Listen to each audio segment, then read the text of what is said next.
What's going on, crew? I am so excited and filled with energy. It's partially Starbucks, but also because we've got an amazing interview today.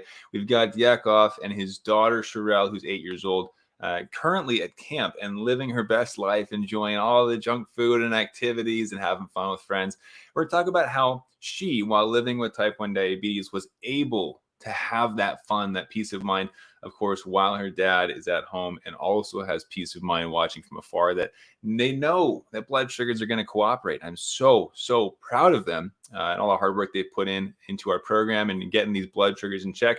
But also love seeing the end result where there's a quality of life again. She gets to live her life. He gets to have peace of mind. Just an incredible story that we're going to dive into today. Really, just a lot of ups and downs and all arounds, and I cannot wait for you to dive into it. Give me a real quick, if you can hear me, and gotta check the mic. Give me a number 1 in the comments. I'm gonna double check on our visual. And if we're all good to go, then I will jump into our interview. So give me a quick one in the chat if you can here. And be sure to smash that like button, show some support for these amazing warriors that they're going through our program. All right, so we're doubling in. Looks like we've got, there we go. Visual set, audio set. Awesome. So without any further ado, we're going to jump into our interview today. Be sure to sit back, relax, enjoy this incredible interview, and be sure to leave in the comments your thoughts or support as we're going through it because they can read them. So, all right, let's jump into it. So, well, Yakov, I am thrilled to have the chance to chat with you about just kind of what's been going on with your daughter and her diabetes and getting updates recently. It's been incredible. But I'd love to start with the beginning. If you give us kind of like a background on your daughter's diabetes, maybe how long has she had diabetes? Is she using a pump or MDI? Give me kind of that background. So the background is about 11 months ago, she was diagnosed with type 1 diabetes, and that came with a shock to us. So we don't have any history in our family of diabetes. And since then, it has been a long road to where we are right now. We started with regular injections, and then we moved into the T-Slim X2 pump with the Dexcom G6 for her management. In general, she never lost a day in school because of diabetes. We were able to secure a nurse for her that was one-on-one with her in school. And we implemented a lot of, since she's very young, we focused a lot on her mental health. So she has been seeing therapists 2 or 3 times a week since the diagnosis. And we focus on just learning as much as we can, understanding what she needs, trying to manage her whole diabetes, which is much more than just one number, and being treated with a really great doctor in New York. So we have a good system for her. And our main focus in the last few months was to prepare her for the summer so she can have a regular summer experience with other kids. And that's how we met a few months ago. Love that. And actually, how old was she when she was diagnosed? 8. 8. Yeah. And I know you mentioned that was a big shock and unexpected, obviously. How was that transition, both for her, but also for you as her parents? So I think that just in our particular situations, we also had a newborn at the same time. So it was particularly difficult. I will say that it took a while for my wife and myself to get on the same page in terms of what is the best approach. We just didn't know. There was a lot of overwhelming amount of information that's being thrown at you when you're first being diagnosed, and it takes a long time to kind of coordinate and show a front that makes sense, because every single day she went through changes and we didn't understand. Even after you think you had a clear idea, something else happens, you don't have a clear idea. And only now, looking backwards, we understand that she was actually going through a growth spur while she was diagnosed, meaning she grew 4 inches in the last year. Wow. So that also was throwing us off. Uncontrollable highs at nights and lows that came from nowhere. And it took time to get a hold of her patterns and create her profiles and for her to really live with diabetes in a way that she won't resent it. And that was kind of our main focus, is how much can you push to get the numbers in a good range without affecting her mental health. So that has been a huge aspect in our dealing with this. Yeah, and I love that you keep bringing that up, like the mental health component, quality of life. Like, it's not just about being a robot to keep diabetes in play, right? It's like, oh, we have to incorporate happiness. You know, what do you want to do? And the fact that there's a mental health professional brought into the picture is commendable. I mean, I didn't even think about that until like 10 years into my diagnosis. I was like, oh, I kind of feel depressed. So that's awesome. I think that came from the doctors. So, just to be clear, we made a lot of mistakes at the beginning. I was crazy about the numbers. I was pushing. And I went to our doctor, and our doctor had a quick look, and I was expecting, oh, you got such a great A1C results. And she was not happy at all with me. She was saying, you push too hard. And she, based just on her observation of Shirel, our daughter, she was like, relax, take a step back. You have to look at this in the long term. And I think that, as I think when we discussed in the beginning, you were saying how sometimes doctors, they don't really give you everything you need because they're not on the weeds with you, and it's really hard for them to 24/7 tell you what to do. But I think in the overall picture of experience, I think they really add a lot of value in terms of the mental health. And right now, I can tell you that these decisions that we did in the beginning came back now to the point that my daughter, she's happy. Yesterday, she went to an amazing activity and she had to stop because she was about to go low. So she stopped the jumping, went on the side, sit down, had something to drink, and she didn't have an emotional meltdown because all her friends were having the activity and she couldn't do it. She just mentioned, oh, I couldn't finish this, wasn't happy about it, and she was able to move on.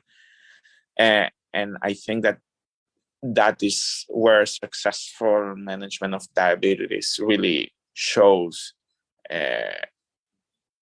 the best you can get is that's becoming part of who she is and not something she needs to fight. And I think that's kind of adds a lot of value in addition to obviously everything we do. Love that. And I know that you mentioned earlier that she didn't have, diabetes get in the way of school necessarily. Is that because initially it was just more streamlined? Was it controlled, or was it like there were some struggles that you had as well with blood sugars? So I was working from home. It was kind of in the middle of Corona. So I was going to school 3 times a day, driving to give her an injection.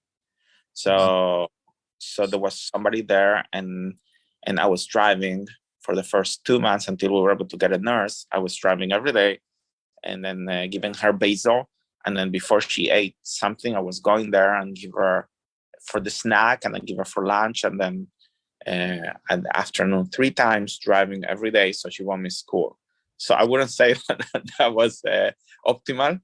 Yeah. But it was a whole thing where to find a place to give an injection, or her friends feel uncomfortable. It was a lot of things that need to change for her in a very short period of time. And it did affect her in her performance in school and emotionally. But I think because we were so aggressive with her mental health, putting her in support group, having a mental health professional, discussions with her in school and outside school, that really allow us to manage this situation. It was not an easy start. especially to get the pump. I have, let me not get into what the insurance companies are doing to prevent pumps from newly diagnosed people, but it's not an easy thing to do these days. Yeah, absolutely. So with that new knowledge that there was effort being put in, you had to drive to school 3 times a day. Before working with us, what were some of the main struggles or frustrations that you had with blood sugars? I will say that we truly couldn't get the handle of the timing. The timing of the highs, you can try to get the correct dosage based on the formulas that we had. They were very simplistic, but it's just not going to work as you expected. And that was for a simple reason that we just were using a basal shot for like 2 units, which is not what we needed at all, 2 or 3 units based on what you needed. And it was just impossible. If you don't have like 10 different profiles for different times of the day with different basals that you tested, plus you can understand when she normally go high and lower based on her activity, it just is not going to help. You can do the formula and give her exactly 15, but or 20 grams. It's just not going to get you when you need. You're always going to be either going higher really fast, and then you get caught on the correction if you've already had a pump, or going low too fast, and then you overcorrect. And I think that it just was a roller coaster. Mm-hmm. Maybe that's how I can define how it was before we got into the program. And the program is great, but I think that for kids, we needed to kind of adjust it to what we needed it to be. And I think that that's something that you were very helpful in being available for course, so extra timing, so we can really apply what needed to be applied. Yeah, absolutely. And yeah, I was going to say roller coaster as you're kind of explaining that, the correction, and then I missed the dose. I'm like, yeah, that sounds like the roller coaster, right? So what did it feel like experiencing that roller coaster maybe before you even realized what it was? I mean, was it unpredictable or causing frustration? What did that feel like for you guys? Yeah, I would say all of them. It's because having a kid that newly diagnosed with diabetes is basically losing complete control over the health of a child that you thought you had complete control before. So I think for grown-ups or people that are used to having everything, going according to plan, or having a plan, having to deal with complete uncertainties on a minute by minute basis, it's challenging. I think it's challenging because especially in marriage, right? Not everybody thinks the same way. Normally, that doesn't really make a difference because it's great. You have this opinion, to discuss, to come in the middle. But when you have to make life-altering decisions on minute-by-minute basis, and you're not together all the time, somebody will make decisions that will completely against what you thought should be right, or vice versa, and that creates a lot of friction. And if you let that friction to be visible to the kid, then the kid is more confused by the situation. So I think that I think that it's all what you said. It's frustration and anxiety and all the above and more. Probably. Absolutely.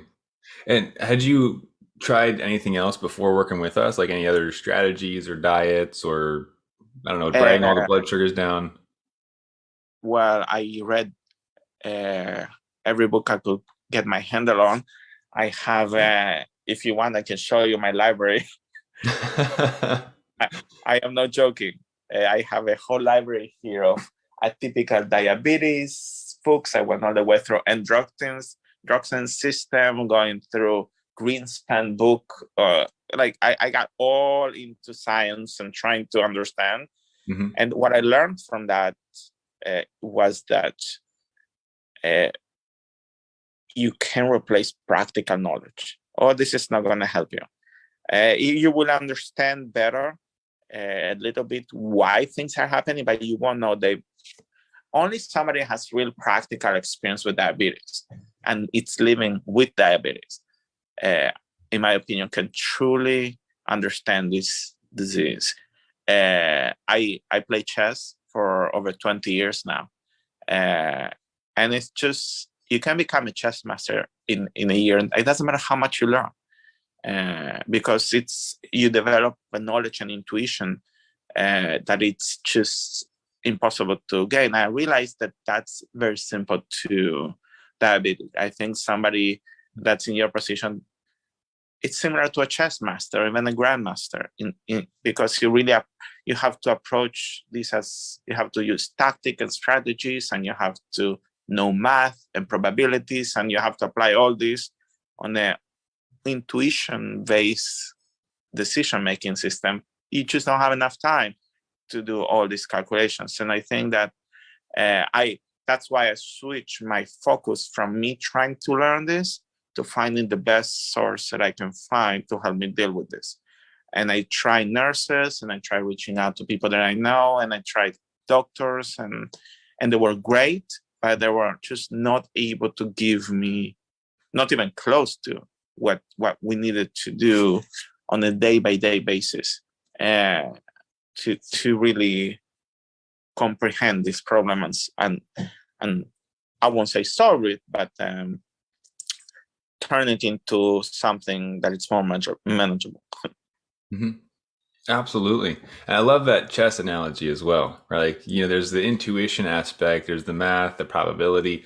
It takes time, right? And I'm curious, like, I'm sure it wasn't just the chess analogy that lit off something in your head, but what did make you take a chance to work with us? Something new. I would say intuition. I would say life experience. I would say just let's go to the end so you can understand the beginning. I proposed before we met, like a week or two ago before the summer camp started, and I proposed the same question to you and to a professional doctor, expert in diabetes. What should I do for this kid for diabetes? And what was that one person doctor's approach was take these settings, create the special settings, reduce by 20%, this and that, and clear cut. Exactly what to do, follow these instructions. And I didn't do that because I knew it was wrong. How do I know it? Because then I talk to you, and then I'm not saying that you have more knowledge than a doctor. I'm just saying use through things like, hey, don't pre-bolus. She's going to be much more sensitive very quickly. And hey, I do this and a little more things that you mentioned. And I thought to myself, I can combine both words. So what I end up doing is reduce the correction factor, give half for the food, and don't change anything else. And she has been like 130 average with 130 since she started, with 82 to 85% in range, with no lows and one high for a few minutes. So I think the more I just nobody really knows how to handle this unless they live with this. Just the intuition. I put much more in weight in somebody that has this, that has been living and breathing this, and has personal intuition that has been proven to be right, to somebody just arbitrarily running some formulas and telling me what to do. So it's just as it's a hard position to be, because I think in this modern age, everybody wants to be like a Google doctor or thinks that they know better than professionals. But that doesn't mean that in some areas things might change. And I think diabetes, it's not a common area, and it cannot be a common solution like just take this pill or take this formula. It just doesn't apply here. So absolutely, yeah, it requires a dynamic and an ever-changing approach, right? There's a lot of moving pieces, and I want to put a pin in that story about camps. I want to come back to that. I'm excited to hear about those experiences, but When you were going through the program, was there a moment that stood out to you as like, oh, this is actually working? Anything like that? Pre-bolus. Pre-bolus was Uh, the last. Pre-bolus and basal testing were mhm. the two more significant factors in my opinion. I didn't re- the funny thing is I didn't really finish the program technically because I listened to a lot of. It's true. It was the truth is not all the program as it stands. It's designed to be applicable for a kid that is going in and out of the uh, uh, honeymoon period, is having too much. It doesn't need uh, so much basal, so you cannot even test for basal. So when for small children, sometimes you cannot really do the basics, and then to build on that the highest level. For a kid, you don't know what kind of exercise the kid is doing. You don't know if it's heavy exercise, it's not heavy exercise, you don't know how much. So if you don't know the type of exercise and you cannot really test for basal, there's not much left that you can like create that perfect formula, but you can pick and choose anything that you can apply and understand conceptually what it was trying to achieve, and then for all the time doing your own adjustments and just I think it's conceptual how to handle this diabetes from the class. I think it's something that really allow us to use what we needed for now. Later on, we're going to probably apply more. Absolutely. And I love that you mentioned conceptual. I was going to bring that up too, where it's less about going through the exact structure of what an adult might go through. But as a child, there's a lot more moving pieces in addition to the unpredictability of activity or if they're sneaking snacks, but also, hormonal shifts, growth spurts, right? So you able to kind of pivot and apply those concepts still is incredible. And I love that we're able to walk through that kind of in parallel, right? Where there are two separate journeys, but they have those commonalities. And kind of from where you were at to where you're now, I don't know if you remember her A1C or time and range beforehand, but how does that compare from before the program to now heading into summer camp? Well, I would say when she was diagnosed, she was 8.5 A1C.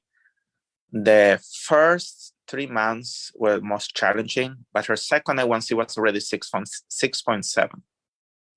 And then we got into the program and we started applying, and her third A1C was 5.7. And her last one that was last week was 5.8. Because All right. so she has been extremely, but we increased timing range for 77 to 82% for the last 3.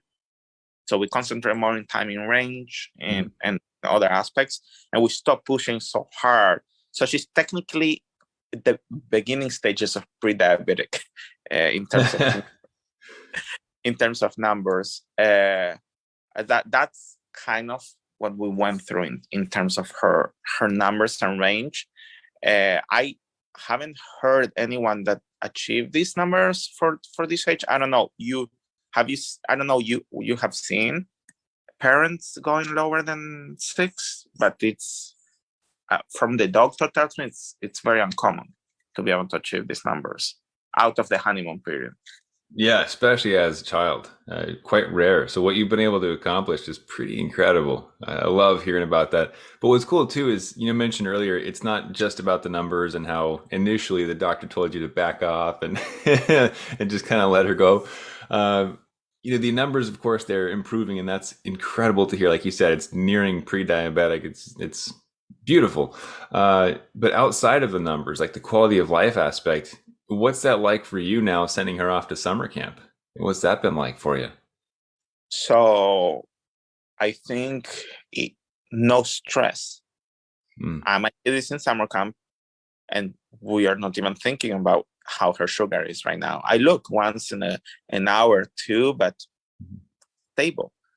It was unthinkable just to imagine that we can be in this point.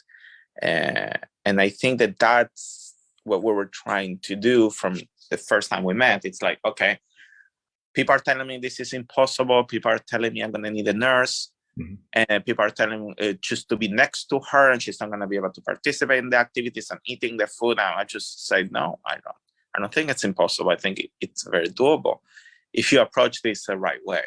And just for you to understand, we actually end up hiring a 16-year-old girl that is friend of the family, and I gave her a thing like a pancreas for homework. And then I sat down with her and I went over all the charts and all the strategies about, if you see it's coming really fast, have the juice ready, because you fight fast with fast, you fight slow with slow. You want to be 140, 150 and give something with some proteins and a few carbs. You're just going to be doing this kind of exercise and this and that. I gave her like 10 rules, no more. And this 16-year-old girl is more efficient than a 30-year experienced nurse in school in managing her sugar. Wow. Explain me this. It's because in this type 1 diabetes, I learned that people that know that they don't know are the better ones to handle this, the people that think they know. And you know, and it just has been proven over and over again. I prefer to work with people who have no experience with diabetes at all, the people that think that they know in diabetes, unless they have diabetes themselves, which is the only exception here. But right.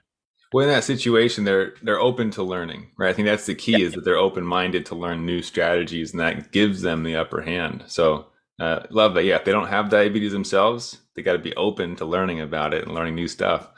And at camp right now, you mentioned she's had no lows, one high. Is that right? Yeah, and the high was because there was a problem with the site. So. Oh my goodness. And what has she been doing at camp? Obviously not just sitting in a camp chair, right? Everything, every single activity, running, playing soccer, swimming, everything you can think of after lunch. Remember? Oh, yes. wow.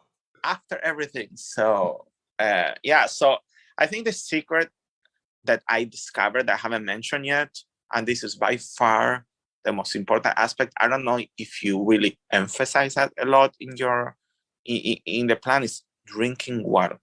Mm-hmm. Drinking water religiously for her has been a catalyst of her sensitivity to insulin. By far, I would say up to 50% more efficient and more reactive. So because we have the girl, she has the water, she's giving her water all the time. And that is really the biggest factor that it's allowing for her to be so active, and just the water. Because once she's full of water, insulin works so much better. And it's just the one thing I will say I didn't know how important it was until really recently. I knew drinking water helps. I didn't realize that it's game changer for an activity. Love that. So you got drink water, pre-bolus, and get your basal set. That's the golden nugget. Water, don't pre-bolus. No, in the camp. At camp, yeah, be careful if Because you're going to pre-bolus. Yeah. Love that. That's amazing. And I cut all her food into half. That's it. I didn't even get into just whatever you think, give half, because she's more sensitive. And that's it. I would say just, it's not so hard to manage if you really got a good grasp on the basal, and they're drinking water, and you have somebody that you trust. So absolutely, yeah, that's the key as well, right? Well, that's fantastic. Love that she's able to not only not go low and have a very short-lived high, but live her life, right? You said soccer and running around, eating the junk foods at camp and still enjoying it. To have that quality of life is incredible. And I'm curious too, like I know that initially when we were first talking, it was kind of like, oh, should we do it? Should we not? You know, is this a good idea? And thinking through, of course, big decisions like that. What advice would you give to either another diabetic or another parent of someone with diabetes if they were on the fence, kind of in that same position that you used to be in? In terms of going through your plan, or in general? We'll do both. I think that I will say, first advice, mental health. If you don't nail down the mental health aspect of dealing with the type 1 diabetic, nothing is going to work in the long term. Everything's going to be difficult, and the corporation is going to be very low, and then going to skew all the results, and the kids are going to start hiding food and eating food and do a million things that will make managing that almost impossible. So I would, number one, focus on mental health. Even before the numbers, just mental health. Relax, learn, mental health. Then I would absolutely recommend take this class. And I wouldn't say that it is because it's going to be a life-changing event. It's just because having that crucial knowledge and conceptual understanding that you develop through the class will make a marginal difference, a significant difference, and it will add up to the overall picture. And I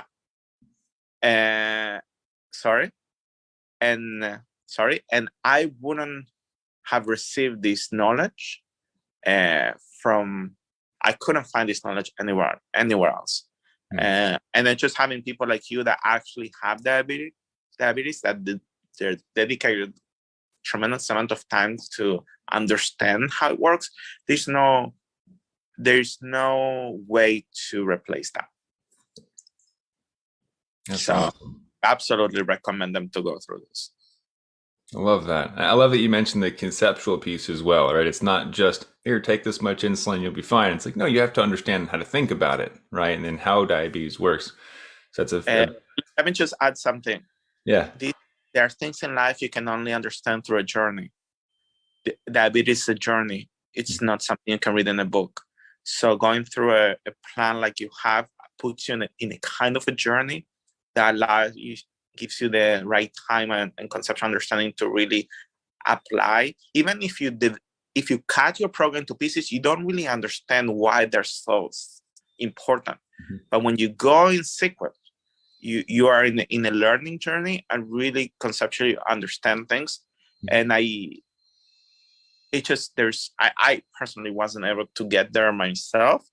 And just having people like you available to half an hour, just, hey, this is my life, this is what happened, and your intuition and your insights were so valuable that I wouldn't put that as equal as the amount of knowledge that I gained from the plan, the time that I spent one-on-one, because these decisions that we made based on our discussions were as equal as the decision we made based on the knowledge we learned. So I think two things go hand to hand for us.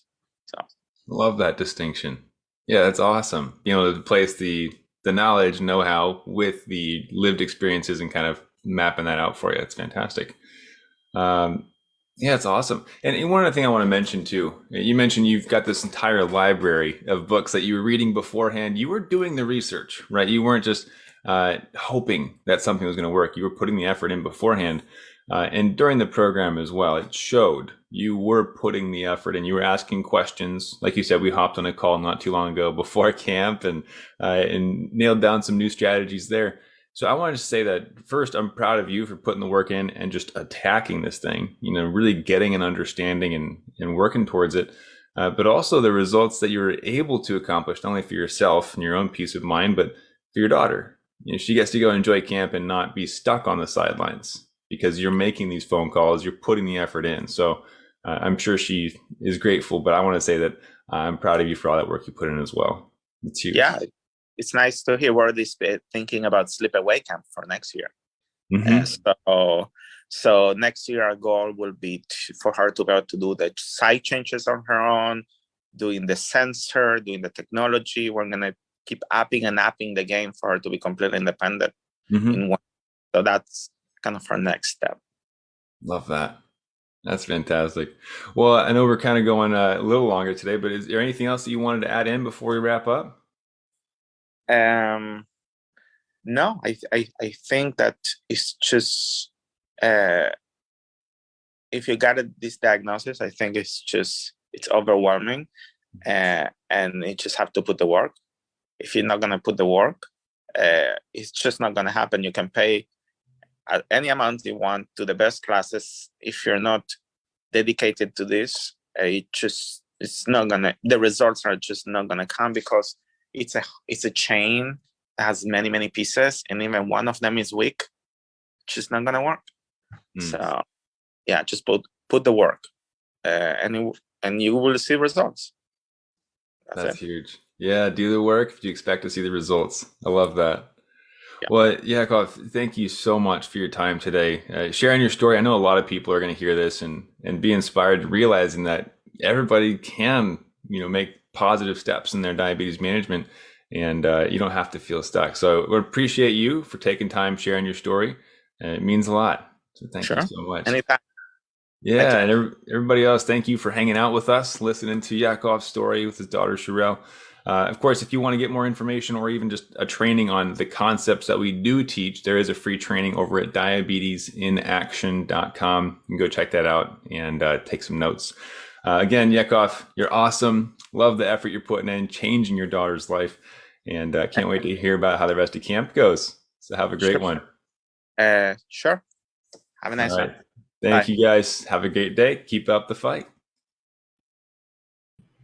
Absolutely incredible, right? I mean, it's heartwarming to see these things come to reality where there is the option to truly thrive with diabetes. Go to camp, enjoy the food, enjoy the activity, be a kid. And, obviously not all of my clients are children, but there's a lot of adults. We have people who are later in life who got diagnosed in their 50s, 60s, 70s. And truly there is this restriction that can happen where we think we have to restrict our life and shrink down, eat the same food every day that we don't really enjoy, not go and do all these fun activities, stop traveling the world, when the reality is it just requires the right strategies, right? And that's a lot of what we do. But of course, in your own world with diabetes, you get to be the captain of your own ship. You don't have to wait for somebody else to give you the instructions. You can do your own research.